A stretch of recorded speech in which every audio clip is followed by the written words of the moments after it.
Hi, thank you for joining Crayola and Hachette Book Group for this read-along, draw-along.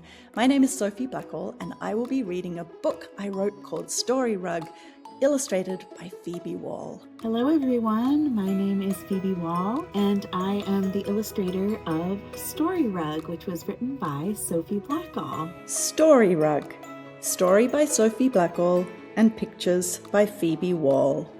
Class 201 is shouting state capitals. Class 202 is playing the drums. But Class 203 is silent. Class 203 is braiding. Left over center, right over center, left over center. They are in a braiding craze.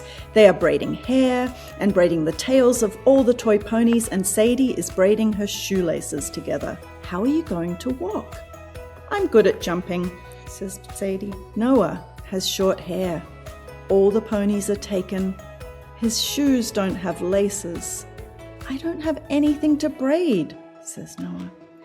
You could organize the book bins, or feed the axolotl, or sharpen the colored pencils.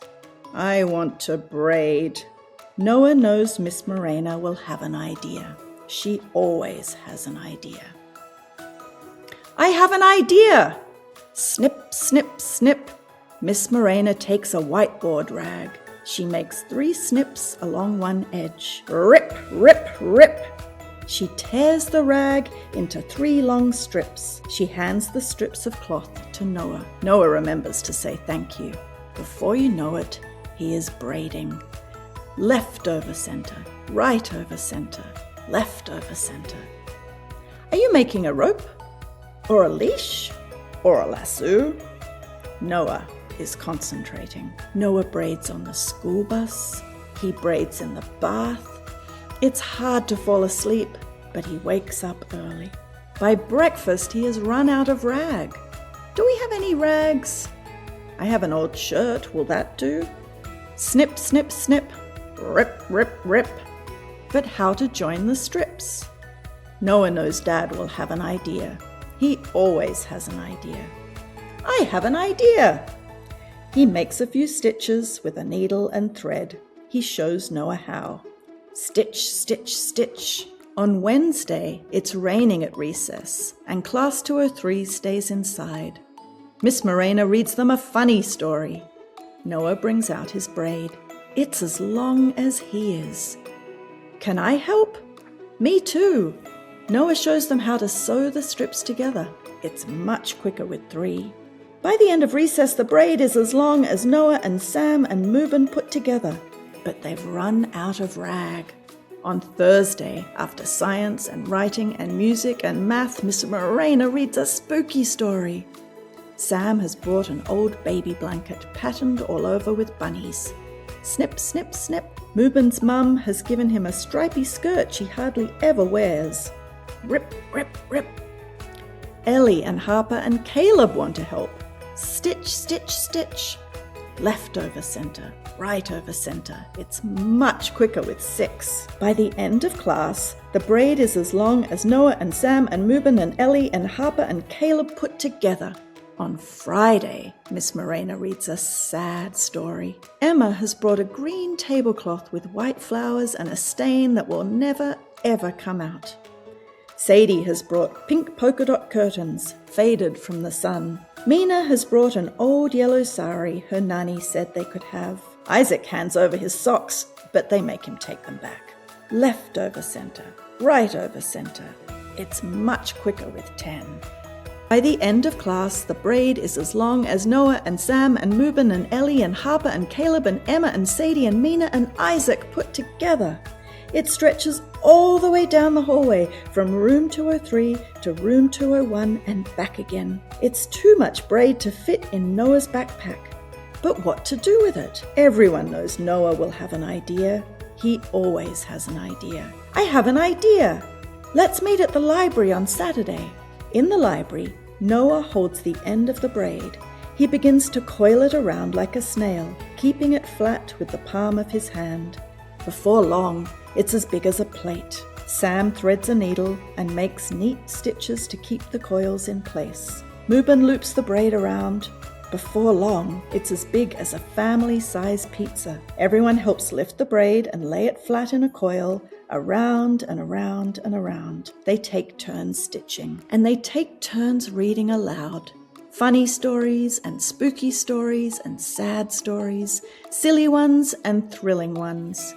Before long, it's the size of a hula hoop, the size of a kiddie pool, the size of the library's round table. By the time they sew down the very last inch of the braid, the circle is as big as a classroom rug. It is big enough to hold the story of Mina's Nani's sari, and Sadie's curtains, and Emma's tablecloth, and Mubin's mum's skirt, and Sam's baby blanket, and Noah's dad's shirt, and the whiteboard rag that started it all. It is big enough to hold all the stories, all the funny and spooky and sad and silly and thrilling stories that were read aloud, that were woven in with the rags. It is big enough to hold Noah, Sam, Mubin, Ellie, Harper, Caleb, Emma, Sadie, Mina, and Isaac, with room for Miss Morena in the middle.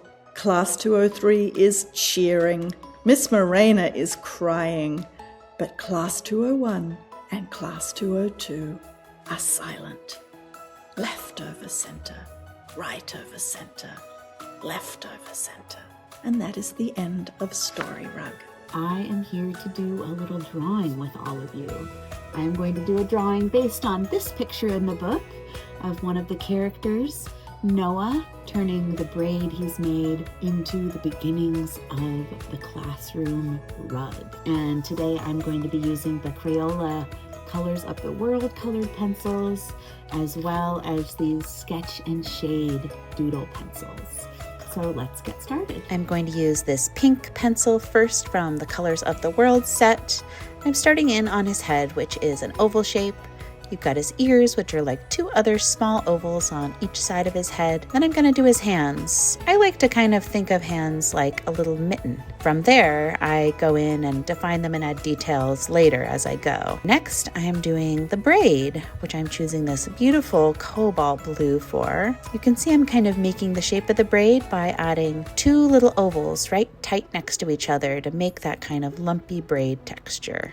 Drawing things out to give myself a little guide and filling it in, making sure I'm making those oval shapes so that my texture and my line really matches the shape of the object. I'm going in on the brown of the table now, and this brown ended up being a little lighter than I wanted, so I do end up going over it with another color brown, but I like that added some dimension to the color. Rarely do I do just one color. I like to layer colors to make things a little more interesting. Even in a book like this that has a very limited palette, there's only about 5 or 6, I can't remember, colors in the whole book. But still you'll notice lots of places where I'm layering colors to kind of trick the eye and make it look like there's more colors in the book than there are. So here I'm going in with the darker brown so that there's more contrast between that brown and the pink of Noah's skin and the white background of his shirt. And you can really see that beautiful blue of the whiteboard rag braid starting to pop, going in on his hair, and always making sure that my textures are mimicking the shape I'm doing. I'm going to go in and add some red accents on his hands, on his nose, some little red lips, doing pinky red cheeks, doing that red chair, making sure I'm doing those vertical lines on the sides of the chair and horizontal lines along the back to create some fun visual contrast. All right, now I'm going in with my dark brown definition line. So that dark brown is the darkest color in my image, and it's going in and it's really adding definition and depth to everything and giving me a little bit of outline in places. So I like to think of drawings as I have my midtones, I have the lightest colors, and then I have my darks that I kind of pull out towards the end to define things. So I'm working on the texture and definition of that braid, adding kind of like little V shapes along those two ovals that make the lumps of the braid to make it look like they're twisted together. We have the stripes on Noah's shirt, and notice that I don't just do straight across stripes. I kind of curve them to mimic the curves and the shape of his body. And then I'm going in with that blue background, just like in the book, making sure my lines are curving around, just like the rounded shape. And there we go. There's our little Noah. Thanks so much for joining us.